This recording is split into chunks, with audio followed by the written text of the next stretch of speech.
ɓiɓɓe fulɓe andu diine maɗa fedde heblo sukaɓe africa weltare tv takkusana yoni to beelila urguel to murtogal to ɓogge to sinthiou dañɓe to cenela sakoɓe to jaaɓa liduɓe to beeli cowi to ɗayfa to ɗayfa to jomande jeeri to jeeri ƴugga to sinthiana halwar mo ceerno mamoudou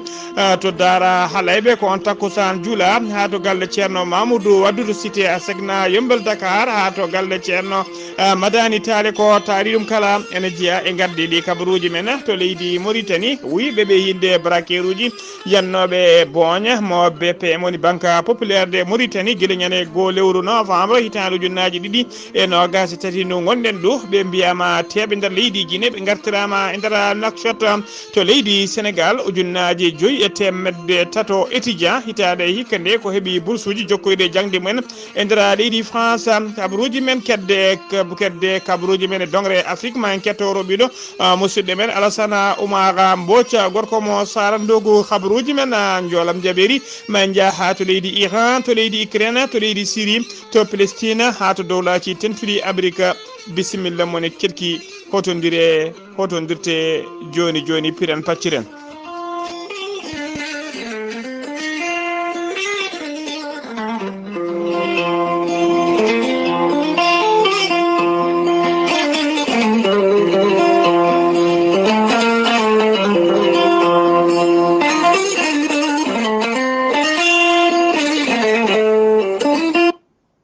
بالله من الشيطان الرجيم الذين إذا أصابتهم مصيبة قالوا إنا لله وإنا إليه راجعون sadaqallahu l'azim ɓatake jaam gonɗaɗo hono hamidou sara to ndulumaji dembe o ɓuuri andirede noon ko yene penda to tiggere hono haruna sara wondude e wudduru sara e abou baydi sara to ndulumaji e mariama penda to can kono ɓesgu seydou hammadi e ɓesgu kumba hammadi wondude ɓesgu hawa hammadi e ɓesgu demba hammadi e ɓesgu penda hammadi e wondude e penda boli e fati hila e mari moussa gassama e hamza gassama kamɓe kala eɓe denta eɓe ngullo dendagal bandiraɓe e sehilaɓe hoddiɓe kala ɓe tokomaji naɓe ɓe tiggere naɓe ɓe siiwe naɓe ɓe wudduru naɓe e dendagal mauritanie naɓe e sénégal naɓe kala ha wonɓe to leydi france e dendagal bandiraɓe taweteɓe e nder groupe aji nder dente kala jaltugol aduna biyetenoɗo nene ramata futanke ba gurnoɗo to leydi france ko jamma hanki o jamma aljuma hanki sappo lewru jolal woni novembre o yalti aduna toon to leydi france eɗen jurɓe tan yo Allah yurmomo yafomo harlamo aljanna kanko e dendagal mayɓe julɓe kala allahumma amina.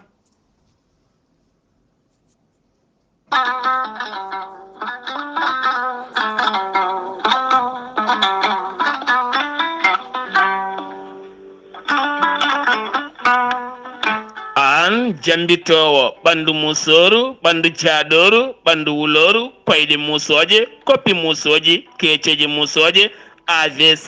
cardiaque moƴƴiyam dogata e ɗaɗi muɗuma donkuɗo yaade juma e jama e jokkoyde enɗam kala holko jokkodirta koye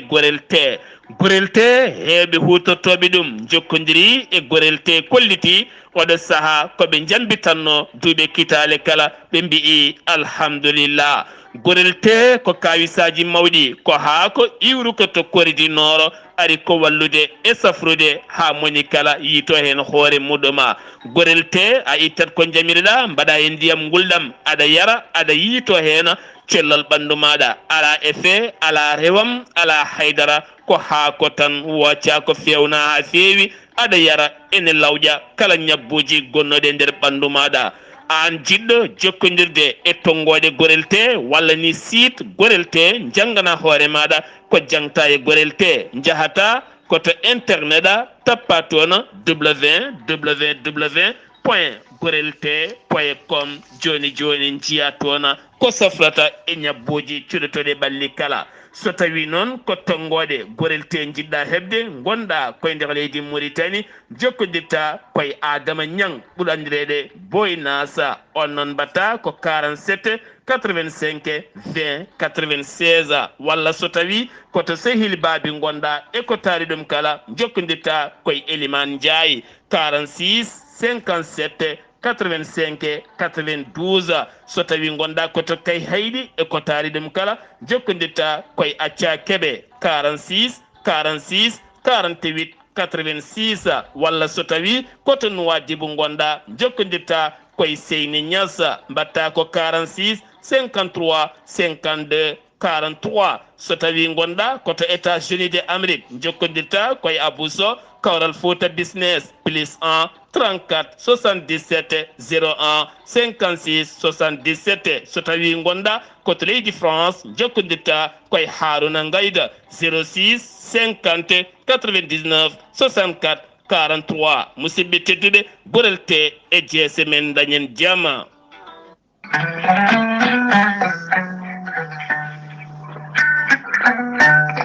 aadi bil aadi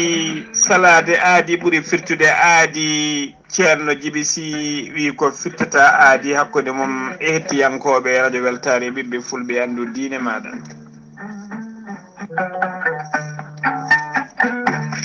ceerno Djiby Sy ko wittiyanke leɗɗe ko safriyanke safruji fina tawa ceerno Djiby Sy ko jaadino ɓalawal danawal kala ceerno Djiby Sy ko labde reedu malaɗo wune cafro rafiji kewɗi ɗi jiida cirol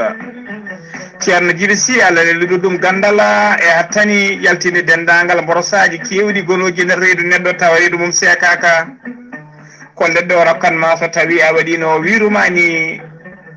foof yalta ha laaɓa ha jiira guite maɗa. ceerno Djiby Sy ne jogui leɗɗe e fannuji tati hen fannu goto so tawi a hutorima ɗum fodde sappo e tati rafini yaltayma ha laaɓa fannu goɗɗo ko sappo e jeenayi rafini yaltayma ha laaɓa fannu tataɓo waddete koye gawri samme walla gawri suuna so tawi a waɗino wirumani rafiji kewɗi sanne ma jaltuma ha jiira guite maɗa. ceerno Djiby Sy ne yawrani rewɓe ronkuɓe sowade rewɓe dartoraɓe e rewɓe sattoraɓe dewle kala ceerno Djiby Sy ne safra dendagal rafiji gorago kala e on fannu kadi omo jogui muuɗo hirda. ceerno Djiby Sy so yenanama ka miskino o safruma ha mbiya wen tawa hay mbuuɗa yoɓani so wona gondude rafiji ɗiɗi mo seydineji bahliti hoore mum ha habba walla on janowo borogal. ceerno Djiby Sy ko laaɓaɗo listihara ko bawɗo listihara sa hannimo indema inde nene ma o haala ko wone ɓerde ma ha cikka ko hen hoɗi wonande waɗanteɓe listihara tawateɓe nder leydi Sénégal e dendagal leyɗele ñamoje franc CFA ko temedde nayyi CFA so tawi ko wonɓe leydi Mauritanie ko ujunere uguya. ceerno Djiby Sy ne jogui numéro Wave ko numéro Orange Money ko numéro makko kadi appel nder leydi Sénégal mbatta ko 00 221 78 128 35 98 so tawi noon ko yiɓe yewtude makko to banggue WhatsApp numéro makko ko 00 222 47 22 80 84 ceerno Djiby Sy ne andina dendagal kilineɓe muma base makko tawateɗo nak fenne golla ha no hannirta ni ene tawiɗon miñi kono wiye ceerno Alassane Sy numéro mum téléphone ko 32 62 04 99 ceerno Djiby Sy ne andina dendagal kilineɓe mum e oɗo saaha tawate koto Agname Siwla galle makko ne tawe dande goudron waɗɗani direction Wave mawɗo mo Agname Siwla dendagal otoji paari Dakar ko damal galle makko wirtoto ummiɗi Dakar ne payi Fouta kadi ko damal galle makko wirtoto. ceerno Djiby Sy ne andina dendagal kilineɓe mum omo addi leɗɗe kese pula hen leɗɗe so tawi a hutorima ɗum wonduɓe seero a settare seero ha laaɓa itta jonkoto gonɗo e reedu maɗa. ceerno Djiby Sy ne jogui leɗɗe kadi a jubbat hen seeɗa mbadda e ata e dendagal mborosaji e rafiji cabotoɗi ɗum faiblesse sexuelle foof ene itta ɗum ha laaɓa. ceerno Djiby Sy ko labde reedu malaɗo wune mbadden dando faade makko. kettode kaburuji mon e ɗemngal pulaar Afrique, Asie, Europe, Amérique, Moyen-Orient, Océanie. jam hire mon musidɓe tedduɓe eɗen goni e hoore-biir sappo e goo lewru jolal hitande ujunnaji ɗiɗi e nogas e tati habaruji mon e ɗemgal pulaar e sawta he ko musidɗo mon sehil mon Ghalii Abuu to karallagal ha mbawon yiide en to banggue nate ɓosoje ko miñi men sehil men Saydou Abouba hono noon mbiruɗen gardidi kabaruji men koto leydi Mauritanie puɗorɗen e nder leydi Mauritanie dendagal janggoɓe e jangguinoɓe e nder lycée mo tig zigzag kala ene tawe sunare mawde no fewi guila ñande alkamisa ɓennuɗo o jaltugol aduna gonnoɗo directeur général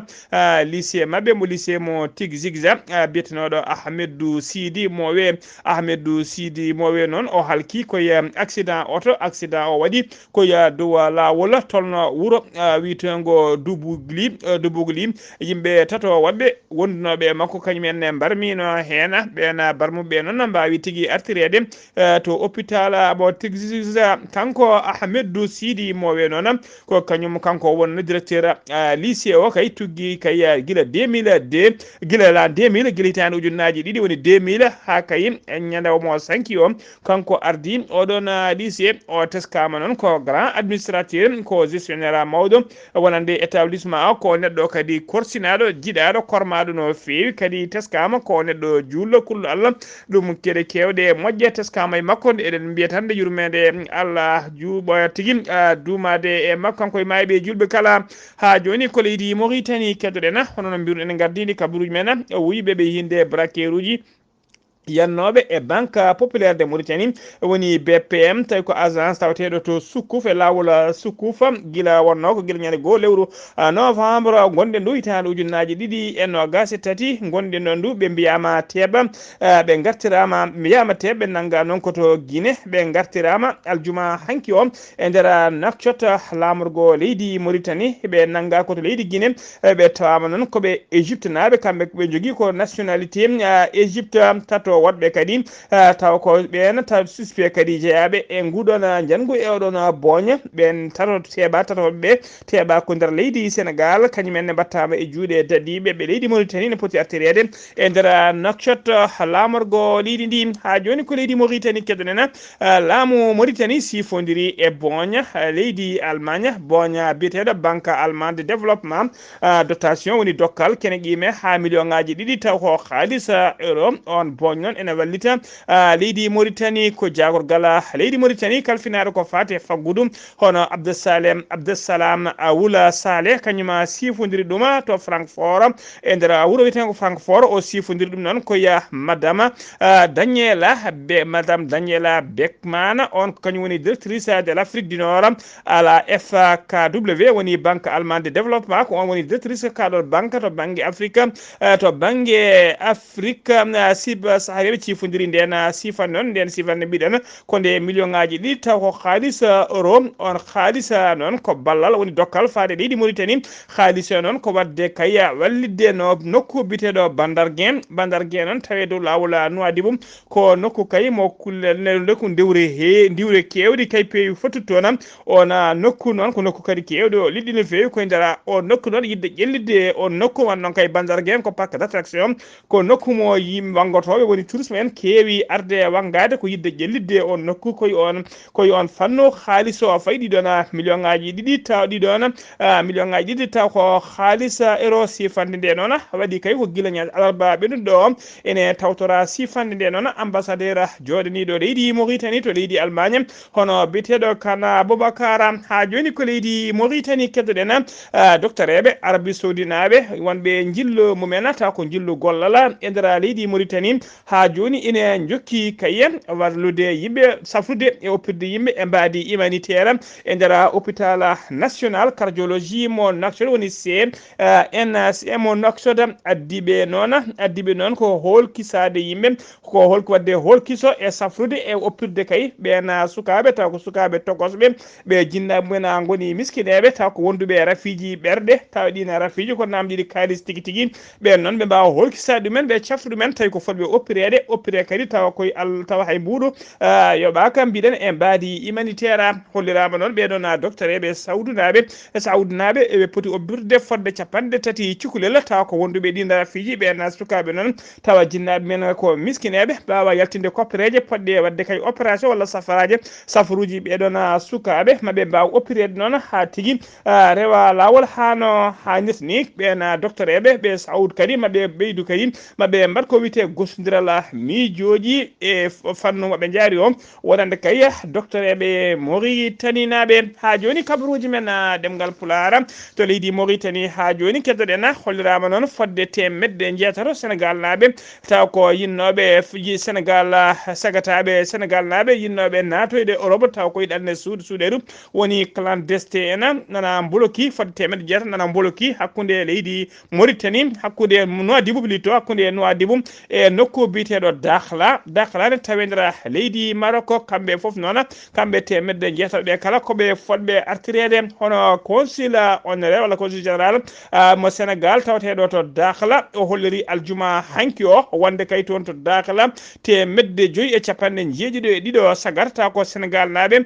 fanoɓe Europe e nder fanoɓe dandanoɓe e nder maaje kaɗɗe taw ko waɗanoɓe ɗanne suuɗeru nana tawi juuɗe mabɓe to Dakhla ɗo ɓen noon ko fodɓe artirede gartirgol ngol noon fuɗɗoto ko ñande talata garawo ɗo weekend ɓenɗo kadi ko fodde temedde ɗiɗi sagata taw ko Sénégal naɓe en nangano koye nder falde Nouadhibou taw ko yinnoɓe kañumenne yaade Europe e ɗanne suuɗeru o holliri ɗon e oɗo saaha joni peeje kala ƴettama taw ko peeje moƴƴe kay no ɓeɗon dendagal ɓen fodde temedde jeetato sagar kamɓe kala noɓe mbawata artirede nder leydi mabɓe consul o noon holliri tigui wonde groupe wonde adwaline nde ɓe nawteteɓe ko ñande talata kaye 14 lewru novembre ɓe ummototo Dakhla ɓe nawte to Saint-Louis ñande alarba 15 novembre ko nden ɓe jettoto toon tawi noon ko rogere ɗiɗi ɓeɗe nde noon ko ñande aljuma 17 lewru novembre gonɗen ɗo ummototo Dakhla kañumen ne mbawa yettade Saint-Louis ñande 16 lewru novembre ha joni ko leydi Mauritanie keddoɗen ñande 9 lewru novembre gonɗen ɗo yimɓe hewɓe jalti e booli e mbadi moɓodiral mumen tawa kadi ko yeeso booli clinique yeeso centre état civil woni nokkude bindirgol kayitaji état civil tawateɗo to legal bitengal polyclinique to Nouakchott moɓodiral ngal noon ko hollide mette mabɓe hollide kaye wonde ɓe jaadani ko laamu ngo yiiɗi dartinde ko fati bindirgol ngol e mayirɗe lewru décembre 2023 hitande gonɗe nde woni tigui ɗo e lewru tan laamu ngu holliri wonde koko dartinta bindirgol ngol ha laaɓa kala mo heɓani kayitaji walla kala mo windetaki jogorani hebde kayitaji ɗum noon ko gon seppo noon ko hollirde hen mette mabɓe ɓe kolliri noon wonde bindirgol ngol ko ardi foof e ɗum leeli no fewi ɗum taaɗi ha ala ko foti kadi ɓe jaadani ko laamu ngu yiiɗi dartinde kay tawa ko ɓuuri hewde e Mauritanie naɓe cuwa taw hebde kayitaji mumen so ɗum dartinama ma hewɓe keddo nder leydi mumen laato tumurankoɓe saabu kay wasi ɗumen e jogade kayitaji état civil ɓe mbaɗi eran kadi faade laamu ngu kamɓe seppoɓe nde laamu ngu wattata hakkillaji mum e ɓen Mauritanie naɓe ittunoɓe ndolago e kiiɗi mumen e leydi men nawtato Sénégal ɓe hennan ha to leydi Mali oɗo saaha joni yoga e mabɓe ha joni cuwa tawa hebde kayitaji ɓe erima noon laamu ngu de daratoga e darde mum beele ɓen Mauritanie naɓe ne mbawa taccinnoɓe ne mbawa artirede nder leydi he mbawa hebde kayitaji men ha timma ɗum noon taw ko nawtanoɓe guila événement ji 1989 mbawa tigui artirede nder leydi mumen keeɓa kayitaji mumen ha timma so ɗum ala kay ma gona tumurankoɓe woni tigui perde citoyenneté mumen ha laaɓa e nder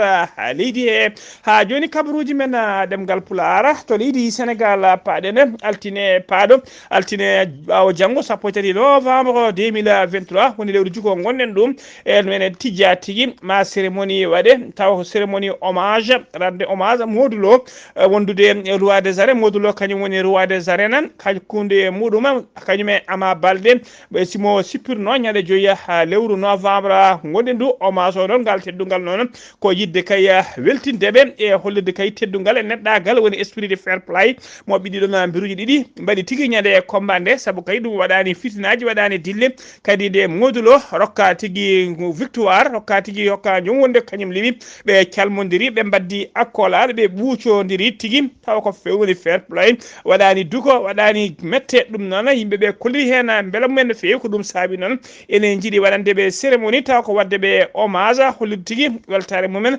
faade mabɓe haɗani noon comité haɗani noon catala bitegal CNG woni tigui comité national de gestion de la lutte mo leydi Sénégal ɓen haɗani ɓe kolliri tigui wonde ɓe pawi amande wonande ɗiɗon biriji ɗiɗi kala hono biriji ɗiɗi kala pawama amande ama balɗe noon holliri tigui ko hedde kedde kalis mum ko haldono e oɗo combat ma itte hen million ngaji tati piccal jeegom woni 3,6 million ngaji woni 3 million ngaji tati piccal jeegom taw ko France CFA on haalis ɗo ittete koye jobdi makko ko fonno yoɓede ko hedde kalis makko woni reliquat mawe ɗum noon tawa saabi ndeɗon amande ɗon hollirama kanko ama balɗe caggal kay nde o leeli no fewi o ɓurtini tamo rokkono wadde guiri garaji makko guila kay e lotare ayiji makko haɓude talki makko e piɓɓi makko hollirama tigui o ɓurtini ta ono fewi ko ɗum saabi noon o fiyama amande mo 3,6 million so tawi ko modulo kañum e hoore mum daɗani hen saabu fiyama amande ndena amande noon ko 700 000 francs CFA woni 700 000 francs CFA ko ndena amande modulo fiya amande modulo noon o fira ndeɗon amande kanko modulo ko ɓurtinde yimɓe kay yamiraɓe ɗoftoɓe mo e kala saaha woni dépassement yimɓe kay ɓe o ardata e nder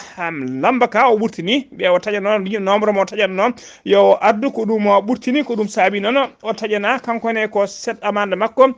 ko 700 000 francs CFA haalis o noon ko saaha kay dokkugol nde ɗiɗon kay promoteur uji ɗi dokkannoɓe reliquat woni kedde kalis maɓe caggal nde ɓe keɓno avance e kedde kalis o kay ko ndiyena ɗiɗo amande uji kala mbawi ittade hen taw ko commission de gestion lido kañuma feymaɓe ɗin amande kañum kadi horkiti oɗon haalis ha joni ko leydi Sénégal keddoɗen ambassadeur mo leydi Sénégal ambassade France tawateɗo to leydi Sénégal o holliri tigui wonde hitande hikka nde ɓe kolli e nder hello makko Twitter o holliri hitande hikka nde woni hitande 2023 ɓe dokki ujunnaje 5 e temedde tati bourse étudiant ji taw ko Sénégal naaɓe jangguɓe kay nder leydi Sénégal heɓɓe bourse men beele mbawa jokkoyde jangde men dowrore e nder ha leydi France o holliri ɗum noon wonde oɗo nombre kewgol ɓeɗo yimɓe noon nombre o ne holliri tigui wonde jokkodira la moƴƴal hakkude leydi France kañum e leydi Sénégal e fannu jangde to fandu jande e oɗo saaha noon e oɗo saaha mo kalten o holliri tigui wonde 15 ujunere taw ko Sénégal laaɓe heɓɓe bourse ji tawi e nder leydi France taw ko jokkoɓe toon jangde mumen o holliri e nder haalande makko kanko ambassadeur o wonde kay leydi France ko kañuma woni tigui leydi arabanide kañum leydi France ɓe holliri leydi Sénégal kañum woni yeeso dendagal leyɗele ɓurɓe hewde étudiant ji kay e nder ɓurɓe hewde étudiant ji kay e nder Afrique subsaharienne ko leydi Sénégal woni leydi garwanidi to hewde étudiant ji hewde kay rokkaɓe bourse ji yo janggoy e nder leydi France tawi noon ko nder windere he kala ko leydi Sénégal woni tigui leydi joyɓiri woni 5e rang e wonande kay kewde kay rokkateɓe bourse yo jokkoya jangde mumen e nder leydi France ha joni ko leydi Sénégal keddoɗen e nder legal bitegal biscuiterie ngal Dakar ko bebbeyel jibinagel ko ɓooyani kañum tigui tawa ine wedda e nder garage mécanique goto ko mécanicien garnoɗo dawde kay kañum tigui idi yiide ɗum caggal noon nde wulago waɗi ha yetti police noon udditi hen losgoji mumen e oɗo saaha joni noon bebbeyel ngel tawi tigui e juuɗe ngel resda ko mécanicien jiituɗo kañum rokka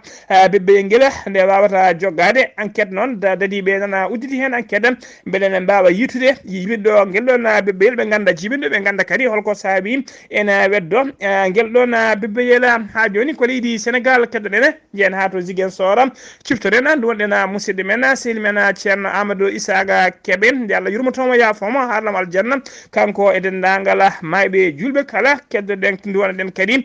dendagal hettiyankoɓe Zig FM calminanɓe kamɓe kala mbaɗanɓe hommage habaruji men ɗemngal pulaar kedde Afrique roɓino kedde Afrique ma ketto musidɗo men sehil men hono Alassane Oumar Mbodj Alassana Oumara Mbodj. Assalamu alaikum wa rahmatullah. wa rahmatullahi taala wa barakatu Ghalii Abuu ko tumɗen e kedde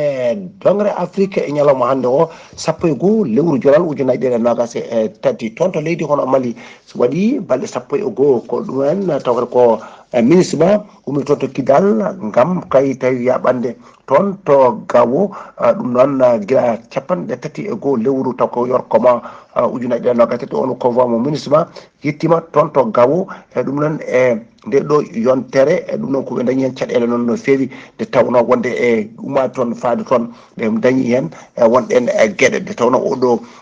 taw ko base bottowo jeetoɓijo mo ministre mo mission taw ko oni oɗon uddi toon ha laaɓi ɓe goni koye heblade gam yaltude leydi Mali de ha laaɓi mi woni koɓe leydi Mali wallodirde e taw ko Wagner en mbawi hono werdade kadi ɗum to doronaji ha mbawi kadi hono warde ko en teɓɓitiɓe koye ɓuuri hewde hen e tetti won en e kaɓirɗe ɗum noon ene jokki golle man matte kay ma deƴal duumo toon Burkina Faso gardiɗo woni jagogal gueɗe mabɓe taw kadi ko gueɗe leydi on nde wawi ƴetti kono pellital wiide wonde e nden ka leydi ndi han aéroport uji ɗi kala no ndiɗoɗono maɓe mbaɗa kadi kono ndeyɗe ka mabɓe taw ko keeri ka no fewi hani e ɗin koliji natoji gam ɓe mbawa kadi hono ƴewde ɗum ɓe kolskiso ɗum mate ala ko woni hen ko fatte e ɓen seɓɓitiɓe hani e ɗen koppereje walla ɗen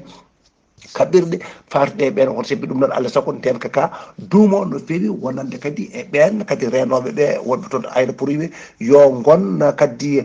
tawata ko yimɓe teskitoɓe no fewi taw kadi ko e kisal mumen toon to Côte d'Ivoire toon de ɓe goni ko heblanade e kan baɗo toon o e ndande 13 taw ko lewru kono janvier ujunaje ɗiɗi e nogas e tati ɓe puɗɗinimo yeyde noon taw ko ɗin biyeji en ligne e ñalawma hande o 11 lewru jolal ujunaje ɗiɗi e nogas e tati ɗum ɗo woni lawol hono gara noon ko ɗum ɗeɗo gueɗe ene mbaɗa waɗe e dongre hono Afrique Guinée Conakry colonel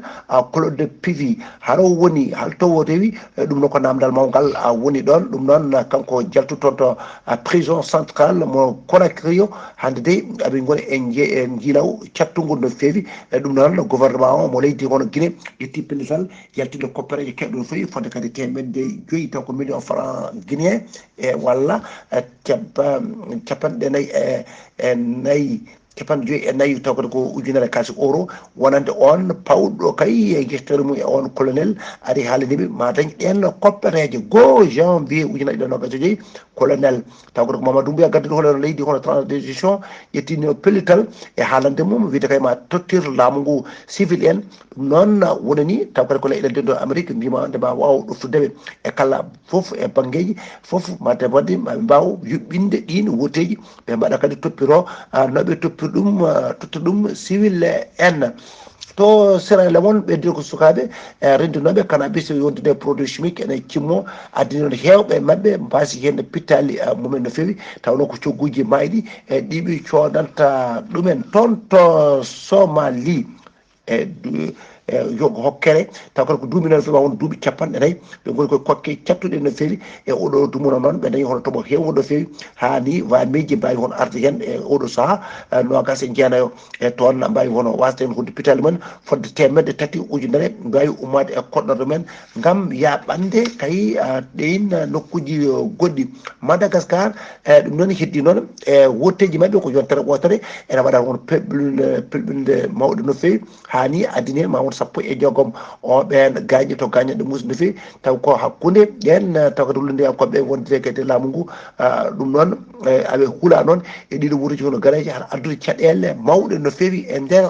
leydi ndi toon to Gabon général woni jeeɓe yaɓani toon to Arabie Saoudite gam tawtorede taw kadi ko sommet baɗotono ko fatte arabo taw kadi ko africain procé oɗo to kadi ko taw étudiante taw kadi ko gamonese biyetono ndino jaro e duuɓi 17 ɗum noon procé o ene wayno kanko udditi toon to Turquie ene gandi kanko futan makko ko yoɓano toon ɓe noon ɓe mbawi kadi tumde ko oɗo gorko jaro e duuɓi 55 kono yooɓi hono fitta mawɗum noon ma procé o yaara ha ɗo e nogas e nayyi taw ko lewru janvier garowo ɗo Ghalii Abuu ko ɗum ɗo tonguɗen e kedde dongre Afrique taw wonno koye dande musidɗo moon Alassane Oumar Mbodj gam weltare ɓiɓɓe fulɓe ando dinema e wedde heɓlo sukaɓe Afrique weltare Ayawo TV.